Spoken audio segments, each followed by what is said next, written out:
विद्यार्थी मित्रों, फरीवार आपणे TYBS सेमेस्टर 5 CSO 512 समाजशास्त्रीय संशोधन पद्धतिओ विषे पहली यूनिट जे आपणुं चाले छे जे ऑडियो विडियो माध्यम थी एमां आपणे सर्वेक्षण जे पद्धति चाली रही है सर्वेक्षणनो अर्थ अने तेना लक्षणों आपणे जोया तेनी अंदर सामाजिक सर्वेक्षणनी प्रक्रिया ए पण आपणे जोई।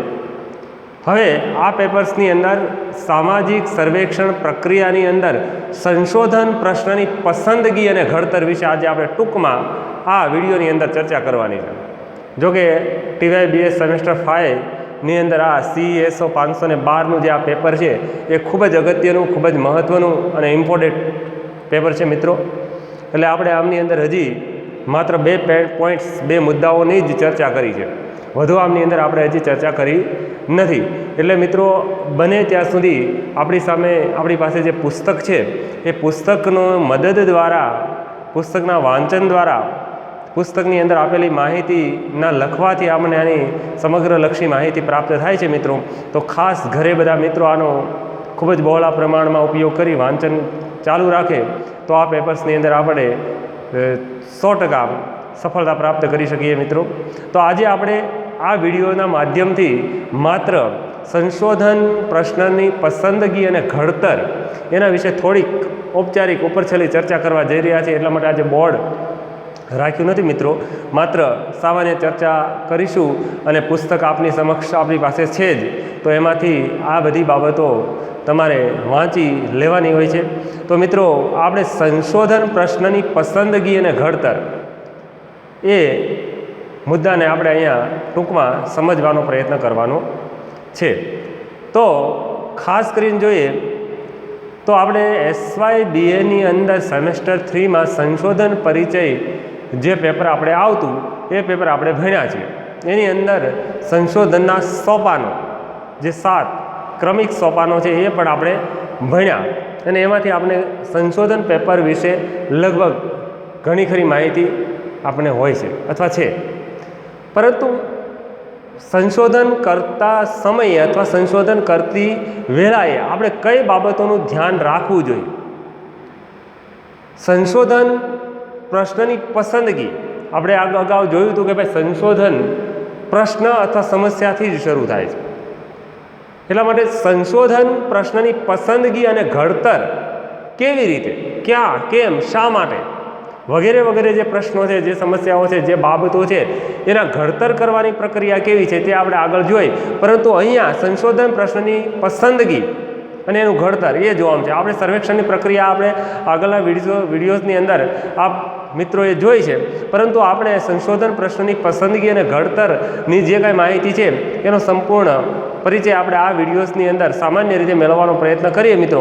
તો ખાસ કરીને સામાજિક સંશોધનની સમગ્ર કાર્યપ્રણાલીમાં સંશોધન પ્રશ્નની પસંદગી અને ઘડતર અત્યંત મહત્ત્વની બાબત બને છે। એમને સંશોધન થઈ શકતું નથી, આપણે પ્રશ્નની પસંદગી કરવી પડે છે, એનું ઘડતર કરવું પડે છે, વિષય પસંદગી કરવી પડે છે। એ બધી જ આપણે બાબત સામાન્ય રીતે સંશોધકે પોતાની રીતે પોતાને કલા, જ્ઞાન, કૌશલ્ય અને આવડતથી આ બાબતને વિચારવી પડે છે।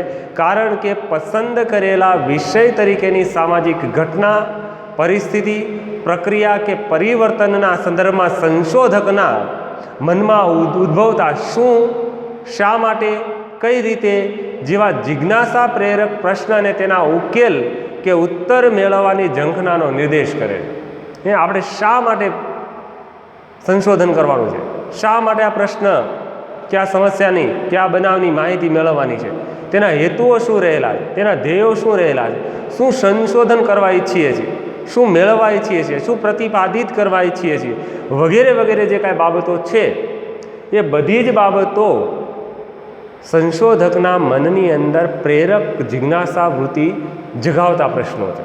एटला माटे संशोधके आ दरेक बाबतोने विषय पसंदगी करवा माटे, प्रश्ननी पसंदगी करवा माटे अथवा एनु घड़तर करवा माटे आ तबक्काने अथवा आ प्रश्नने अथवा आ मुद्दाने ध्यानमां राखवो अने केंद्रित करवो खूब ज आवश्यक बने छे।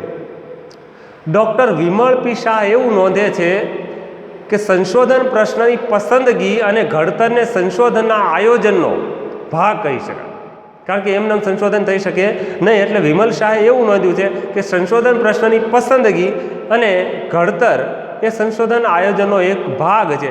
સંશોધન આયોજનની અથવા યોજનાની પૂર્વ ભૂમિકા તેને કહી શકાય કે તમે સંશોધન કરવા જઈ રહ્યા છો એની પૂર્વ ભૂમિકા છે, એક આયોજનનો તબક્કો છે.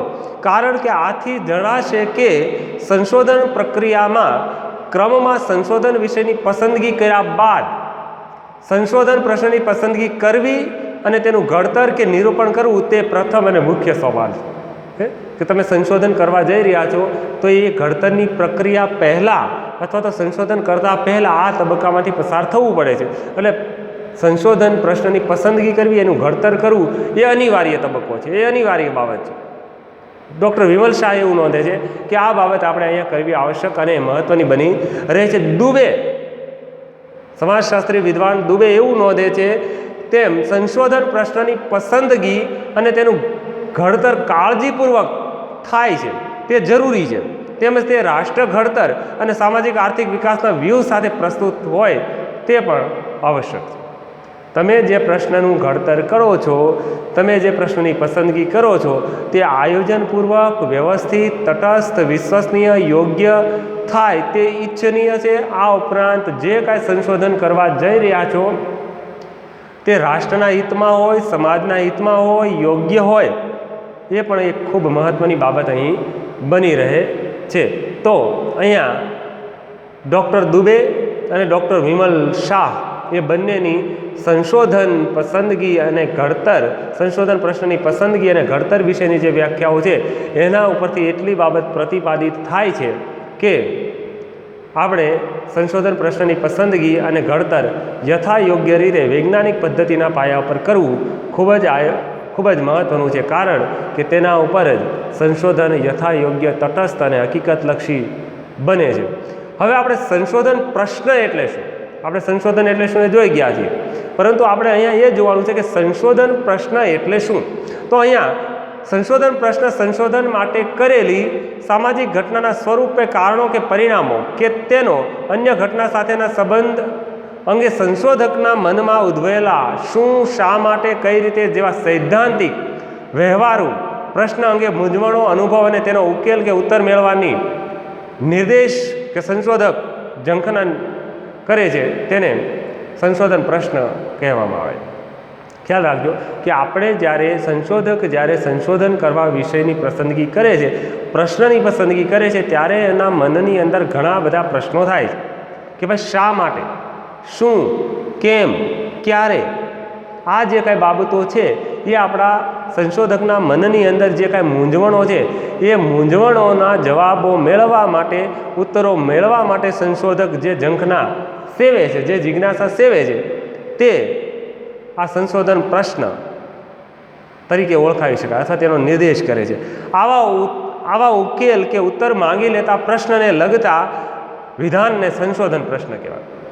ખાસ યાદ રાખો, સંશોધકના મનની અંદર જે આ બાબતો ઉદ્ભવે છે, ભાઈ શા માટે, કેમ, ક્યાં, કઈ સમસ્યા છે, કયો બનાવ છે, કેવી રીતે સંશોધન કરવાનું છે, પ્રશ્ન શું છે, સમસ્યા શું છે, એ જે કાંઈ આપણા મનની અંદર સંશોધકના મનમાં જે આ મૂંઝવણો છે એ દૂર કરવા માટે જે પ્રયત્નો થાય છે એ સંશોધન પ્રશ્ન છે એવું અહીં આ પ્રશ્નની અંદર ફલીભૂત થાય છે. વાસ્તવમાં સંશોધન પ્રશ્ન છે, ખરેખર સંશોધન જ એક પ્રશ્ન છે. CR કોઠારી એવું કહે છે કે સંશોધન પ્રશ્ન કોઈની પાસેથી ઉછીનો મેળવી શકાતો નથી. યાદ રાખજો, સંશોધન પ્રશ્ન કોઈ પાસેથી ઉછીનો મેળવી શકાતો નથી, કારણ કે તેની પસંદગી આપણે જ કરવાની હોય, તેનું ઘડતર પણ આપણે જ કરવાનું હોય છે, તેની બાબતોને આપણે જ જાણવાની હોય છે. સંશોધન પ્રશ્ન સંશોધકના મનમાંથી ઉદ્ભવવો જોઈએ. તમારા મનમાંથી તમે સ્ટેશન જાઓ છો તો ભિક્ષુકો જોવો છો, ગંદા વસવાટ જોવો છો, પર્યાવરણ પ્રદૂષણ જોવો છો, ગરીબી જોવો છો, બેરોજગારી જોવો છો, વસ્તી વિસ્ફોટ જોવો છો, કોઈ પણ સમસ્યા જોવો છો ને એ સમસ્યામાંથી તમારા મનની અંદર જે પ્રશ્ન ઉદ્ભવે છે તે સંશોધન પ્રશ્ન છે. સંશોધન પ્રશ્ન ઉછીનો મેળવવાનો હોતો નથી. એ બાબત અહીંયા ખૂબ જ અગત્યથી અહીંયા ફલીભૂત થતી હોય તે જોવા મળે છે. એટલે કે સંશોધક તથા વિષયની સમાજમાં સજ્જતા ધરાવતો હોવો જોઈએ.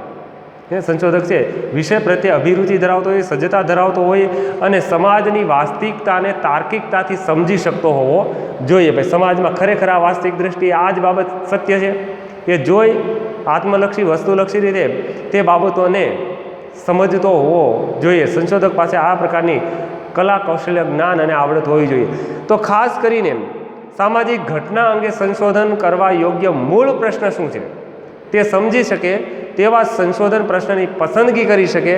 સંશોધક પ્રશ્ન પ્રત્યે નિષ્પક્ષપાત ધરાવતો હોવો જોઈએ, પૂર્વગ્રહથી પર હોવો જોઈએ. જો આમાં આપણી કોઈ આત્મલક્ષી કલ્પના, કાલ્પનિક બાબતો ન ચાલે, વાત વ્યક્તિગત બાબતો ચાલતી નથી.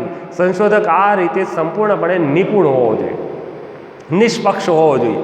પોતાની રીતે આ પ્રશ્નની પસંદગી કરી સમસ્યાને જાણી અને ખરેખર તટસ્થતાથી અને પૂર્વગ્રહથી રહિત હોવો જોઈએ. પૂર્વગ્રહ ધરાવતો હોવો જોઈએ નહીં. એ પણ અહીં ખૂબ જ મહત્ત્વની બાબત છે. સંશોધકના મનમાં સંશોધન માટે તેને પસંદ કરેલી સામાજિક ઘટના અંગે ઉદ્ભવતા પ્રશ્નો સંશોધકના મનમાં ઘોળાયા કરતા હોય તેમાંથી કોઈ પ્રશ્ન સંશોધનક્ષમ હોય અને પ્રશ્નનો ઉત્તર કે ઉકેલ શોધવા માટેની તેનામાં ઝંખના પ્રબળ બને તેવા પ્રશ્ન સંશોધન પ્રશ્ન બની રહે. સંશોધકની મનની અંદર આવા બધા પ્રશ્નો છે એ વાટાઘાટો છે, ઘોળાયા કરતા હોય ને એને આ પ્રશ્નના ઉત્તર માટે તે પ્રયત્ન કરતો રહે તે ઈચ્છનીય છે, યોગ્ય છે અને મહત્ત્વનું છે. કારણ કે ત્યારે સમાજશાસ્ત્રીઓ સંશોધન કરી શકતા હોય છે. આપણા મનની અંદર આવા પ્રશ્નો હોવા જોઈએ, મૂંઝવણ હોવી જોઈએ. એ મૂંઝવણના ઉત્તરો મેળવવા માટે આપણે અહીં પ્રયત્ન કરવો જોઈએ. ડૉક્ટર વિદ્યુત જોશી એના પીએચડીના અભ્યાસમાં, એના અનુભવમાં સંશોધન પ્રશ્નની પસંદગીની પ્રક્રિયા એમણે વર્ણવી છે. ખૂબ જ મહાન વિદ્વાન સમાજશાસ્ત્રી ડૉક્ટર વિદ્યુત જોશી સાહેબ આદરણીય.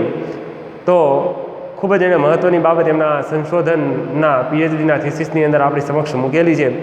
ખૂબ જ સમાજશાસ્ત્રમાં એમનું પ્રદાન રહ્યું છે. ગુજરાતના વિદ્વાન આદરણીય વંદનીય ડૉક્ટર વિદ્યુત સાહેબને અહીંયા યાદ કરવા રહ્યા. તેમાં તેમણે નોંધ્યું છે તેમ આદિવાસી શિક્ષણમાં ભાષા પ્રશ્ન, આદિવાસી શિક્ષકની ભૂમિકા, આદિવાસી શિક્ષણની સ્થિતતા જેવા વિભિન્ન પ્રશ્નો તેમના મનમાં ઘોળાયા કરતા હતા. જો આ વિદ્યુત જોશી સાહેબની બાબત છે. પરંતુ તેમાં આદિવાસી શિક્ષણનો મૂળ પ્રશ્ન કે પાયાનો પ્રશ્ન શું છે તે તમામ સમાજમાં આવતું નહોતું. પરંતુ આખરે ખૂબ મથામણ, વાંચન, લેખન, ચિંતન અને મનોમંથનના પાયારૂપ આવો મૂળ પ્રશ્ને તેમણે ઓળખી કાઢ્યો હતો. તે હતો આદિવાસી શિક્ષણમાં આશ્રમ શાળાની ભૂમિકા. જો આ વિદ્યુત જોશી સાહેબે આ આદિવાસી સમાજના જે અભ્યાસો કર્યા છે એમની મનમાં આવા ઘણા પ્રશ્નો હતા આ અભ્યાસ અંતર્ગત.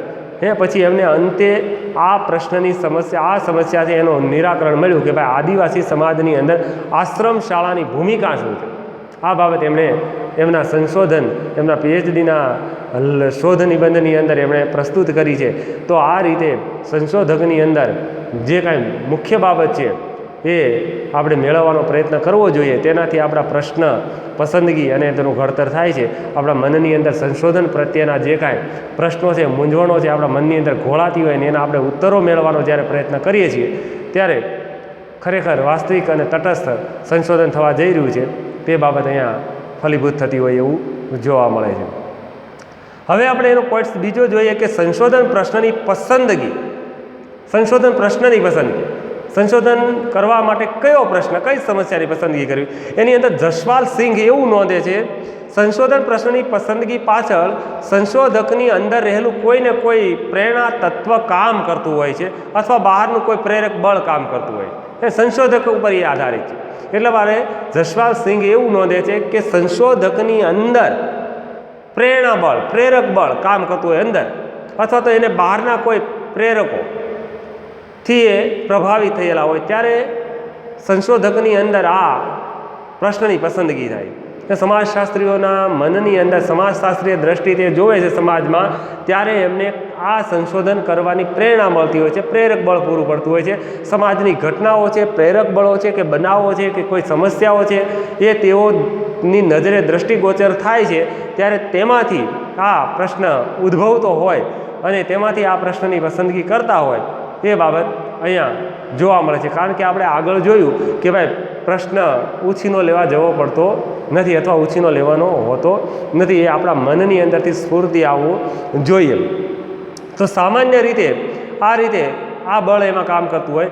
સંશોધકનું પોતાનું ધ્યેય શૈક્ષણિક જરૂરિયાત, કારકિર્દી, સ્પર્ધા, પ્રોત્સાહન, સંશોધન માટે ઉપલબ્ધ સુવિધાઓ, અન્ય સંજોગો સંશોધકને અમુક વિષય પર સંશોધન કરવા પ્રેરે છે.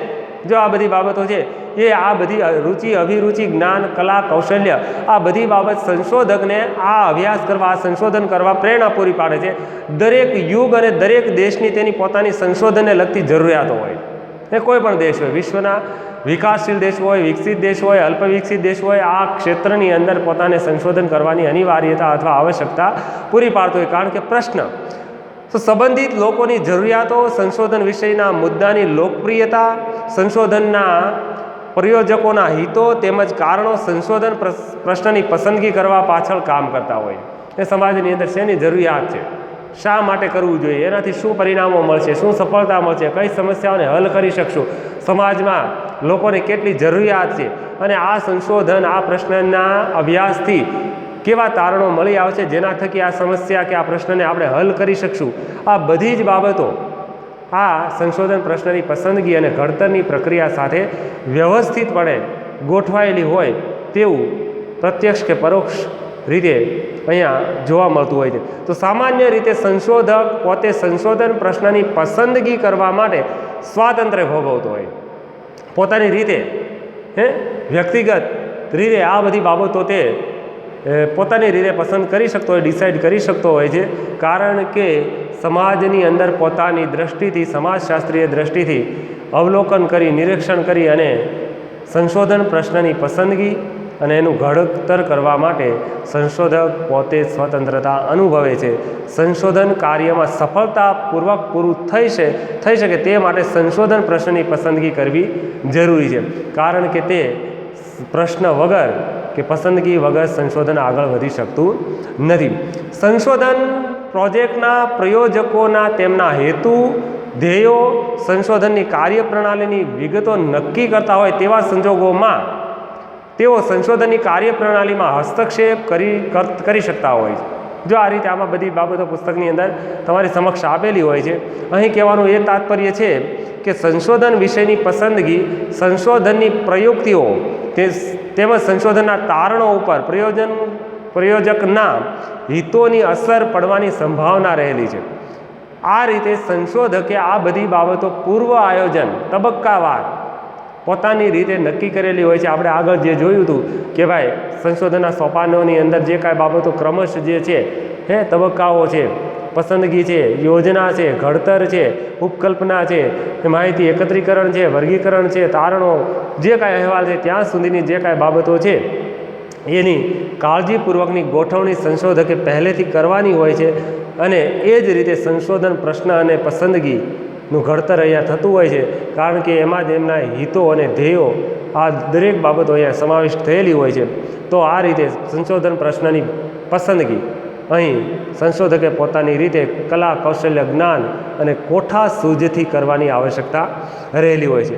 હવે આપણે અહીંયા એક મહત્ત્વની ટૂંકમાં એક બાબતને આપણે અહીંયા જોઈ લઈએ કે સંશોધન પ્રશ્નની પસંદગીમાં ધ્યાનમાં રાખવાની બાબત કે ભાઈ તમે જે સંશોધન પ્રશ્નની પસંદગી કરી રહ્યા છો, સંશોધક જે સંશોધન પ્રશ્નની પસંદગી કરે છે તેવા કઈ બાબતોને ધ્યાનમાં રાખવા જેવી, કઈ બાબતો આપણે અહીંયા જોવાની છે. તો એમની અંદર સંશોધન પ્રશ્ન કે સંશોધન વિષયની પસંદગીમાં સંશોધકે મુખ્યત્વે કઈ બાબતો ધ્યાનમાં રાખવી, તો અહીંયા આપણી સામે 2-4 બાબતો આપણે એમને જોઈ રહીએ. તો કે ભાઈ જે વિષય ઉપર ઘણા અભ્યાસો થયા હોય તેવો વિષય સામાન્ય રીતે પસંદ કરવો નહીં.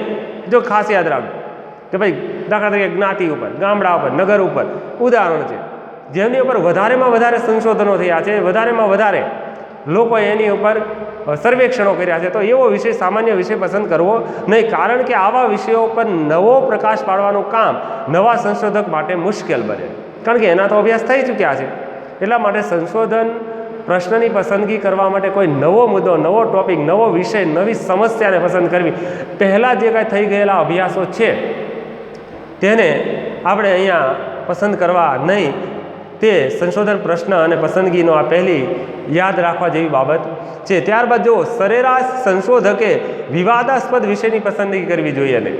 એક અમુક એવા પ્રશ્નો હોય છે વિવાદાસ્પદ હોય, દાખલા ઉદાહરણ તરીકે કોમવાદ અથવા આવી બીજી કઈ ઘટનાઓ હોય, તો એવા કોઈ વિવાદાસ્પદ પ્રશ્નોની આપણે પસંદગી કરવાની નથી. આ એક ધ્યાનમાં રાખવા જેવી બાબત છે. આ ઉપરાંત અતિ મર્યાદિત કે અતિ વિશાળ અને સ્પષ્ટ રીતે વિચારી ન શકાય તેવા વિષયની પસંદગી ન કરવી. ખૂબ જ વિશાળ હોય, એનું ક્ષેત્ર બહુ વિશાળ હોય, અથવા એમાં મનોમંથન ન થઈ શકે, અથવા એમાં આપણને યોગ્ય જવાબો ન મળવા રહે, યોગ્ય માર્ગદર્શન ન મળે, યોગ્ય સંશોધન ન પણ થાય, અથવા યોગ્ય રીતે એની અંદર માહિતી મળવાપાત્ર ન રહે, એમાં ઘણી બધી વિકટ સમસ્યાઓ અને પ્રશ્નો ઉપલબ્ધ થાય, તો આવા પ્રશ્નની સંશોધન તરીકે પસંદગી કરવી જોઈએ નહીં, કારણ કે એમાં આપણે વિચારી શકતા નહીં. તો આ એક બાબત પણ અહીંયા આપણે ધ્યાનમાં રાખવા જેવી છે. ત્યારબાદ પસંદ કરવામાં આવેલ વિષય પરિસ્થિતિ અને સંશોધનક્ષમ હોવો જોઈએ. તમે જે વિષયની પસંદગી કરી છે એ સંશોધક સમક્ષ એટલે અર્થાત સક્ષમ હોવો જોઈએ કે એની અંદર વિચારી શકે, એની પસંદગી યોગ્ય હોવી જોઈએ અને પરિચિત હોવો જોઈએ, જાણકાર હોવો જોઈએ. પસંદ કરવામાં આવેલ વિષય સંબંધિત માહિતીના સ્ત્રોતો સંશોધકની પહોંચના હોવા જોઈએ. એ તમે જે કાંઈ સંશોધન કરવા માટે જે પ્રશ્નની પસંદગી કરી છે તો તમે એમાં માહિતી મેળવી શકશો. નિરીક્ષણ પદ્ધતિ, મુલાકાત પદ્ધતિ, સર્વેક્ષણ પદ્ધતિ, અવલોકન પદ્ધતિ કે પ્રશ્નાવલી પદ્ધતિ, તો એના માટે તમે તૈયાર છો. દરેક પ્રયુક્તિઓ તમારા સંશોધનની અંદર કામ લાગી શકશે, તમે માહિતી એકત્રીકરણ કરી શકશો. આ બધી બાબતોનું ધ્યાન પહેલેથી આપણે આયોજનપૂર્વક કરવાનું હોય છે, તે આપણા પહોંચની અંદર હોવું જોઈએ. વિષયનું સૈદ્ધાંતિક કે વ્યવહારુ મહત્ત્વ, સંશોધકની પોતાની લાયકાત, તાલીમ, ક્ષમતા, ખર્ચ, સમય વગેરે પરિબળોને ધ્યાનમાં રાખીને સંશોધન વિષયની પસંદગી કરવી જોઈએ. આ સંદર્ભમાં સંશોધકે પોતાની જાતને નીચેના પ્રશ્નો પૂછવા જોઈએ. જો એક તો સમય છે, ખર્ચ છે, સમય, શક્તિ, શ્રમ, આ બધી બાબતો છે, એ બધી બાબતોને ધ્યાનમાં રાખી અને આપણે સંશોધન પ્રશ્નની પસંદગી કરવી જોઈએ. ભાઈ હું પહોંચી શકીશ, હું ફિલ્ડ વર્ક કરી શકીશ, ક્ષેત્ર કાર્ય કરી શકીશ, નાણાં ખર્ચી શકીશ, મારા સહકાર્યકરો રાખી શકીશ, મને આમાં સંશોધકની અંદર કોઈ મદદ કરી શકશે, અથવા મારું સંશોધન કાર્ય સફળતાપૂર્વક પૂર્ણ થઈ જશે. તો આ બધી બાબતો પહેલેથી આપણે ધ્યાનમાં લેવી જોઈએ. સંશોધન હાથ ધરવા માટે પોતે સજ્જ છે કે કેમ, પોતે કરી શકશે, સક્ષમ છે, આ બાબત ધ્યાનમાં રાખવી જોઈએ. સંશોધન માટે થનાર ખર્ચ પોતે પહોંચી વળે તેમ છે કે નહીં, એ સંશોધન કરવા માટે જે ખર્ચ થાય છે એમની અંદર સંશોધક પોતે પોતાની રીતે ખર્ચ કરી શકશે કે નહીં, નાણાં ભંડોળ છે એમની પાસે ઉપલબ્ધ, એ બાબતની પણ ધ્યાન અહીંયા એમણે રાખવાનું હોય છે. અન્ય સંશોધક પાસેથી માર્ગદર્શન મળી શકે તેમ છે કે નહીં, કે પોતાનો જે વિષય પસંદ કર્યો છે, એ પોતાના પ્રશ્નની જે પસંદગી કરી છે તો એ તજજ્ઞો છે, વિદ્વાનો છે, સમાજશાસ્ત્રીઓ છે, કે આમના જેમણે અભ્યાસ કરી ચૂક્યા છે એવા સમાજશાસ્ત્રીય વિદ્વાન લોકો છે, એમની પાસેથી આપણે માર્ગદર્શન મળી રહેશે. આ વિષય મેં જે પસંદ કર્યો છે એ હેતુસર મને માર્ગદર્શન આપશે કે નહીં, તો એ બાબતની કાળજીપૂર્વક પહેલેથી જ આપણે આયોજનબદ્ધ રીતે વિચારણા કરી લેવી જરૂરી છે.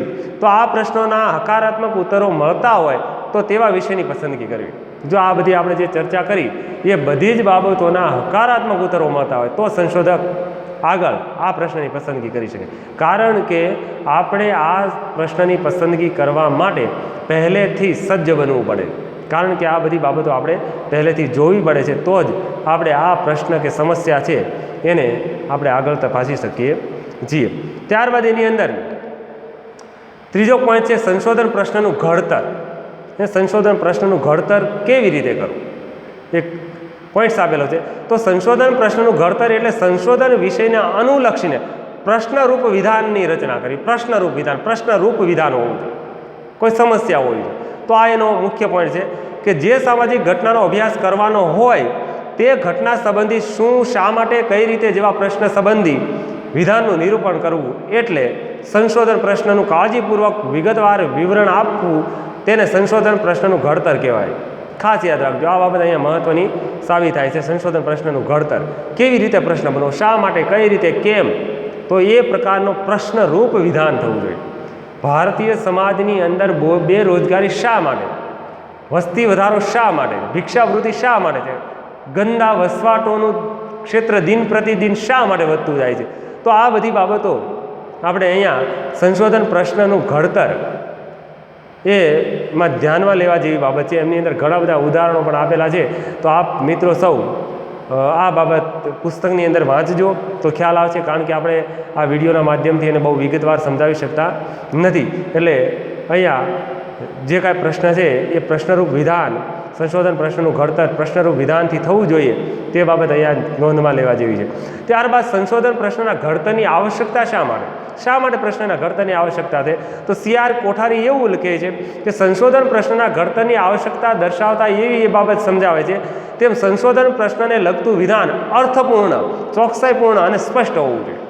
એની અંદર કંઈક અર્થ નીકળવો જોઈએ, એમને આડેધડ અચોકસાઈ ભર્યું હોવું જોઈએ નહીં. સંશોધન પ્રશ્નના ઘડતરથી પ્રસ્તુત અને અપ્રસ્તુત માહિતી વચ્ચેનો ભેદ પાડી શકાય. પ્રસ્તુત સારી, અપ્રસ્તુત એ બંનેની બાબતને અહીંયા સમજી શકાય છે. તો સંશોધન પ્રશ્નનું યોગ્ય રીતે ઘડતર સંશોધકને સંશોધન કાર્યનો પ્રારંભ કરવામાં અને સંશોધન આગળ વધારવામાં સહાયક બની રહે છે. તો આ રીતે સંશોધન પ્રશ્નના ઘડતરની પણ એક મહત્ત્વની આવશ્યકતા આપણી સામે રહેલી હોય છે. તો સંશોધન પ્રશ્નનું ઘડતર કઈ માહિતી એકત્ર કરવી, માહિતીને પ્રસ્તુત ગણવી, માહિતી એકત્ર કરવા માટે કઈ પ્રયુક્તિઓનો ઉપયોગ કરવો વગેરે અંગે માર્ગદર્શન પૂરું પાડે છે. આપણે સંશોધન કરવા માટે જે પ્રયત્ન કરીએ અથવા સંશોધન કરવા માટે જે પ્રશ્ન પસંદગી કરીએ તો આ બધી બાબત અહીંયા આપણે ધ્યાનમાં દોરવી પડે છે. તો આની અંદર કોઠારી, શ્યામચરણ દુબે સાહેબ આ બધાના ઉદાહરણો અહીંયા આપણી સામે સંશોધન પ્રશ્નના ઘડતરની આવશ્યકતામાં આપેલા છે. તો આ ઉદાહરણો આપ મિત્રો ઘરે પોતાના પુસ્તક સમાજશાસ્ત્રીય સંશોધનની પદ્ધતિઓની અંદર સંપૂર્ણપણે વાંચજો તો એનાથી આપણે ખ્યાલ આવશે. અને ત્યારબાદ અહીંયા સંશોધન પ્રશ્નના ઘડતરમાં સમાવેશ થતી પ્રયુક્તિઓ છે. એ 5મો પોઈન્ટ છે કે ભાઈ સંશોધન પ્રશ્નના ઘડતરમાં સમાવિષ્ટ પ્રવૃત્તિઓ છે એની અંદર આપણે કે તમે સંશોધન કરવા જે જઈ રહ્યા છો, તેનું ઘડતર કરવા જઈ રહ્યા છો, પસંદગી કરવા જઈ રહ્યા છો પ્રશ્નની, તો એની અંદર કઈ પ્રવૃત્તિઓ છે એની અંદર પણ CR કોઠારી અને અન્ય સમાજશાસ્ત્રી વિદ્વાનોએ પોતાની મંતવ્યો જણાવ્યા છે. તે પણ તમે વાંચજો એટલે ખ્યાલ આવશે. સંશોધન પ્રશ્ન અંગેનું વિધાન, એનું વિધાન કેવું હોવું જોઈએ? પ્રશ્ન અંગેનું વિધાન પ્રશ્નાર્થ ચિહ્ન લાગે એ રીતનું હોવું જોઈએ. સંશોધન પ્રશ્નના સ્વરૂપની સમજ, એનું સ્વરૂપ કેવું છે? આપણે આગળ સ્વરૂપને આપણે લક્ષણો બધું બાબતો જોઈ છે. તો સંશોધન પ્રશ્ન અંગેનું વિધાન, સંશોધન પ્રશ્નના સ્વરૂપની સમજ હોવી જોઈએ. ઉપલબ્ધ સાહિત્યનું સર્વેક્ષણ, કે તમારી સામે જે કાંઈ સાહિત્ય છે એનું સર્વેક્ષણ કરવું, એનો પૂર્વ અભ્યાસો કરવા, પૂર્વ અવલોકન કરવું, આ બધી બાબતો આપણે અહીંયા જોવાની હોય છે. ચર્ચાઓ દ્વારા વિચારો વિકસાવવા, ચર્ચાઓ જે થાય આ પ્રશ્ન પસંદગી અંગેની, એની અંદર તમારા મંતવ્યો, તમારા વિચારો સામે રજૂ કરવા. સંશોધન પ્રશ્નનું પુનઃ નિરૂપણ કરવું, ફરીવાર તમારે એને જોઈ લેવું કે ભાઈ જે આપણે સંશોધન પ્રશ્નની પસંદગી કરી છે એ યથાયોગ્ય છે, વ્યવસ્થિત છે, સંશોધન કરવા માટે અનુકૂળ છે, તટસ્થ છે, વિશ્વસનીય છે, યોગ્ય છે. આ બધી બાબતો છે એમણે તપાસી લેવી જોઈએ. તો ફરીવાર આપણે આ મુદ્દાને, 5મા મુદ્દાને સમજવાનો પ્રયત્ન કરીએ કે ભાઈ સંશોધન પ્રશ્નના ઘડતરમાં સમાવિષ્ટ બાબતો જે છે એ બધી જ બાબતોને આપણે અહીંયા ધ્યાનમાં રાખવા જેવી છે. ધ્યાનમાં રાખી અને સંશોધન પ્રશ્ન અંગેનું આપણે સ્પષ્ટ પ્રશ્નાર્થ વિધાન આપણે અહીંયા સ્પષ્ટ કરવાનું હોય છે. સંશોધનના પ્રશ્નની સ્વરૂપની સમજ તટસ્થતાથી યથાયોગ્ય રીતે એને આપણે અહીંયા પ્રશ્ન અંગે જ્ઞાન ધરાવતા હોવા જોઈએ. ખરેખર આ પ્રશ્ન છે, પ્રશ્નરૂપ વિધાન છે, એની આપણે કાળજીપૂર્વકની બાબતોને આપણે અહીંયા ધ્યાનમાં રાખવાની હોય છે. ત્યારબાદ આ સંશોધન પ્રશ્ન પસંદગી તમે જે કરી છે એના માટેનું ઉપલબ્ધ સાહિત્ય છે કે નહીં તે આપણે ઝીણવટભરી, કાળજીપૂર્વક, ચોકસાઈપૂર્વક આ માહિતી આપણે એકત્ર કરવાની હોય છે. એનું જ્ઞાન આપણે પહેલેથી માહિતી લઈ લેવાની હોય છે. તો તેનાથી આપણે સાહિત્ય સર્વેક્ષણ કરવા માટે આપણે અહીંયા એ બાબતને નોંધનીય અને મહત્ત્વની ગણવી પડે છે. ચર્ચાઓ દ્વારા આપણે વિચારો આપણા વિકસાવવાના હોય છે. એટલે કે ચર્ચા વિચારણાઓ છે એ આપણે આ સંશોધન પ્રશ્ન પસંદગી માટે પણ કરવાની હોય છે. વિદ્વાન વ્યક્તિઓ છે, અન્ય વ્યક્તિઓ છે, તેમની સાથે વિચાર વિમર્શ કરી અને આ સંશોધન પ્રશ્નની પસંદગી કરવાની હોય છે. અને ત્યારબાદ સંશોધન પ્રશ્નનું પુનઃ નિરૂપણ પણ આપણે કરવાનું હોય છે. ફરીવાર વિષય પસંદગી થઈ ગઈ, પ્રશ્ન પસંદગી થઈ ગઈ, ફરી એને ચેક કરી લેવો કે ભાઈ આ બાબત છે તે યથાયોગ્ય છે, વિધાન સત્ય છે, ખરેખર સમસ્યા છે, શું છે, શા માટે છે, કેમ છે, આ બધી ઘટનાઓને તપાસી લેવાની હોય છે. તો આ રીતે અહીંયા આપણે જે કાંઈ બાબત સમજ્યા છીએ આપણે કે અહીંયા સંશોધન પ્રશ્નની પસંદગી અને ઘડતર કેવી રીતે કરવું એના મુદ્દાઓ આપણે અહીંયા સામાન્ય રીતે ઔપચારિક રીતે જોયા મિત્રો. પરંતુ હજુ પણ આની અંદર ઘણું જ બાકી છે. તો આ સૌ ઘરે વ્યવસ્થિત રીતે આ પુસ્તકનું વાંચન કરો એટલે ખ્યાલ આવશે, કારણ કે આ પેપર થોડુંક અઘરું અને સરળ બંને પણ છે. એટલે આપણે અહીંયા માત્ર ને માત્ર આ પેપરની અંદર વધુમાં વધુ મહેનત કરવાની આવશ્યકતા રહેલી છે. મિત્રો, સમયાંતરે હું વિડીયો અપલોડ કરતો રહીશ. આપ સૌ મિત્રો ઘરે બેઠા તમારી અનુકૂળતા મુજબ આ જોઈ શકો એટલા માટે આપણે આ પ્રયત્ન કરી રહ્યા છીએ. તો ફરી આપણે આ પેપર્સની અંદર મળીશું ત્યારે એક નવા મુદ્દા સાથે. ત્યાં સુધી આપ મિત્રો આ વિડીયોના માધ્યમ દ્વારા સમજવાનો પ્રયત્ન કરજો. મારાથી આમાં પુસ્તકની અંદર કોઈ ક્ષતિ રહી જવા પામે છે, પુસ્તકની અંદરથી અથાયોગ્ય રીતે શબ્દનું ઉચ્ચારણ ન થઈ શક્યું હોય, અથવા તો કોઈ પોઈન્ટ્સ વિગતવાર સમજાવી ન શકાવે, કારણ કે આપણે બધા જાણીએ છીએ કે ખૂબ લેન્ધી અને ખૂબ જ વિગતવાર વર્ણનાત્મક આનું વર્ણન છે. એટલા માટે વર્ગખંડની અંદર આપણે એનો સંપૂર્ણપણે અભ્યાસ કરી શકીએ. આ વિડીયોના માધ્યમ દ્વારા આપણે માત્ર પરિચય મેળવી શકીએ છીએ. તો મિત્રો, આ વિશે આપ સમાલોચના કરજો, વિચારજો, વિમર્શ કરજો, ઘરે વાંચનનો પ્રયત્ન કરજો, મુદ્દા તારવજો. ફરી આપણે એક નવા વિડીયો સાથે, નવા મુદ્દા, નવા યુનિટ અને નવા પોઈન્ટ સાથે મળીશું. ત્યાં સુધી આપ સૌ પુસ્તકનું વાંચન કરજો. નમસ્કાર, જય હિન્દ, જય ભારત.